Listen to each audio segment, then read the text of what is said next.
This is Coyote News. Valentine's Day is just around the corner, and Coyote News' Carter Linke is live in the muck to learn about the latest trends in college student relationships. Carter? Thank you, Caitlin. I'm here with Dr. Sydney Struckman Johnson, a professor that teaches a popular course here at USD, Human Sexuality. Dr. Struckman Johnson, are you aware of any relationships between students from different majors and engagement trends? Yes. 2 years ago, a group of my students interviewed or did a survey of mostly psychology majors and asked them about their dating habits and in particular what they're doing online. So I've taken the results of that survey and I give it in my classes and I give it in interviews. So here's some of the things that we know. Also, this is from my general background of being a social psychologist. But for dating right now, when young people are asked their goals, the 3 things they want to be with somebody is somebody they can be their self with. Number 2, to have friendship potential. And number 3, to have fun, to do something different, and that may or may not include sex. And what are some signs of a healthy relationship? Low conflict. People feeling like themselves with each other. Easy decision making.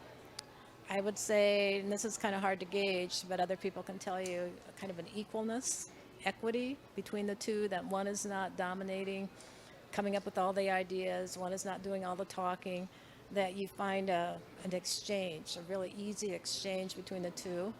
And you can tell if people are really doing well together if they laugh a lot. So. And how are some ways that we might spot a bad relationship? All the opposite. Domination. One partner asking the other partner where they are all the time, calling them up and saying who you're with, what are you doing? One partner, God forbid, checking at the phone or the computer of another person. Showing dominance and jealousy, which are very lethal signs for any relationship. Arguing. And it's okay to argue. You can have really feisty, vivacious relationships as long as you resolve your arguments. But if you keep going over the same ground and getting very angry, any name calling of each other, showing disrespect, it's probably lethal. And you're going to be either very unhappy or you should probably break up. In these days, are people less likely to get engaged while undergrads? I think so, because right now the trends for marriage are moved back like 6 to 7 years.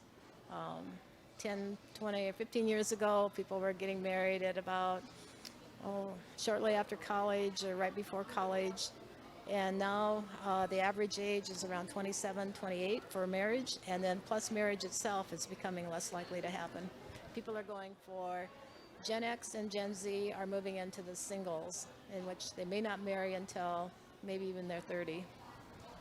And finally, why is it important to study relationships? Because it's your life. It's your whole life. We're human beings, are social animals. That they've just come out with a finding last week in some important study that the number one way to be happy is to have at least one good relationship. Now, it can just be a friendship, but to have one person that you feel like you can talk to, supports you, and it doesn't matter about money, doesn't matter about how exciting your life is, that a core event that needs to happen is that you've got to have, a relationship, one good relationship with somebody. Thank you for joining me. Live from the muck, I'm Carter Linke for Coyote News. Thanks, Carter. Valentine's Day is on a Tuesday this year, and reservations quickly fill up here in Vermilion.